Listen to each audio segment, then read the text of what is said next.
Hello, I'm Judy, and today we're reading The Eyes Have It. Before we begin, though, would you please hit the subscribe button and the notification bell? Now let's get into the story. It was quite by accident I discovered this incredible invasion of Earth by life forms from another planet. As yet, I haven't done anything about it. I can't think of anything to do. I wrote to the government, and they sent back a pamphlet on the repair and maintenance of frame houses. Anyhow, the whole thing is known. I'm not the first to discover it. Maybe it's even under control. I was sitting in my easy chair, idly turning the pages of a paper-backed book someone had left on the bus, when I came across the reference that first put me on the trail. For a moment I didn't respond. It took some time for the full import to sink in. After I'd comprehended, it seemed odd I hadn't noticed it right away. The reference was clearly to a non-human species of incredible properties not indigenous to Earth. A species, I hasten to point out, customarily masquerading as ordinary human beings. Their disguise, however, became transparent in the face of the following observations by the author. It was at once obvious the author knew everything and was taking it in his stride. The line, and I tremble remembering it even now, read, "His eyes slowly roved about the room." Vague chills assailed me. I tried to picture the eyes. Did they roll like dimes? The passage indicated not. They seemed to move through the air, not over the surface, rather rapidly, apparently. No one in the story was surprised. That's what tipped me off. No sign of amazement at such an outrageous thing. Later, the matter was amplified. His eyes moved from person to person. There it was in a nutshell. The eyes had clearly come apart from the rest of him and were on their own. My heart pounded and my breath choked in my windpipe. I had stumbled on an accidental mention of a totally unfamiliar race, obviously non-terrestrial. Yet to the characters in the book, it was perfectly natural, which suggested they belonged to the same species. And the author? A slow suspicion burned in my mind. The author was taking it rather too easily in his stride. Evidently, he felt this was quite a usual thing. He made absolutely no attempt to conceal this knowledge.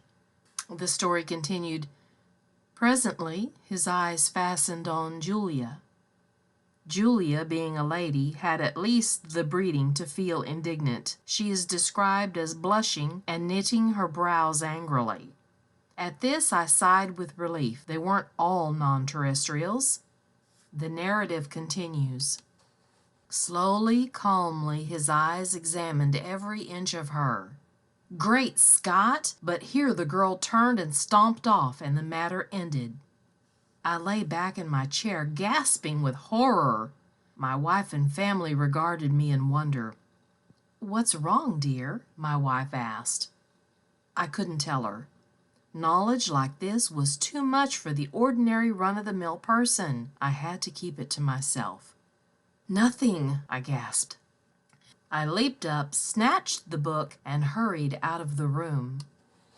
In the garage, I continued reading. There was more. Trembling, I read the next revealing passage. He put his arm around Julia. Presently, she asked him if he would remove his arm. He immediately did so, with a smile.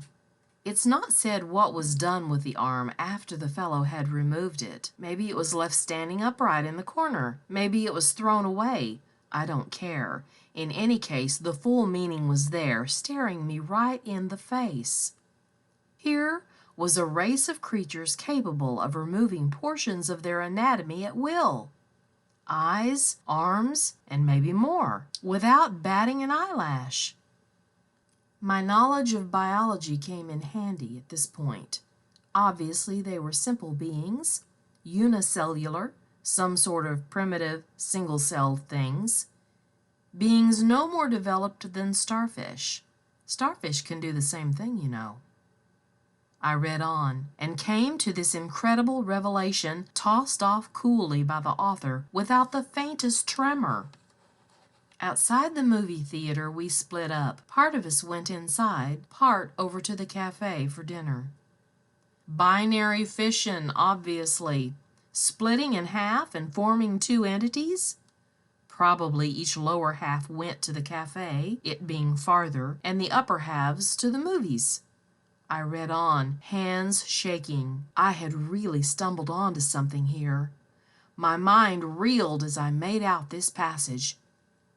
I'm afraid there's no doubt about it. Poor Bibney has lost his head again, which was followed by, and Bob says he has utterly no guts. Yet Bibney got around as well as the next person. The next person, however, was just as strange. He was soon described as totally lacking in brains. There was no doubt of the thing in the next passage. Julia, whom I had thought to be the one normal person, reveals herself as also being an alien life form similar to the rest. Quite deliberately, Julia had given her heart to the young man. It didn't relate what the final disposition of the organ was, but I didn't really care. It was evident Julia had gone right on living in her usual manner, like all the others in the book, without heart, arms, eyes, brains, viscera, dividing up in two when the occasion demanded, without a qualm. Thereupon she gave him her hand. I sickened. The rascal now had her hand as well as her heart. I shudder to think what he's done with them by this time. He took her arm. Not content to wait, he had to start dismantling her on his own. Flushing crimson, I slammed the book shut and leaped to my feet, but not in time to escape one last reference to those carefree bits of anatomy whose travels had originally thrown me on the track. Her eyes followed him all the way down the road and across the meadow. I rushed from the garage and back inside the warm house, as if the accursed things were following me. My wife and children were playing Monopoly in the kitchen. I joined them and played with frantic fervor, brow feverish, teeth chattering. I had had enough of the thing. I want to hear no more about it. Let them come on. Let them invade Earth. I don't want to get mixed up in it. I have absolutely no stomach for it. Thank you for joining me.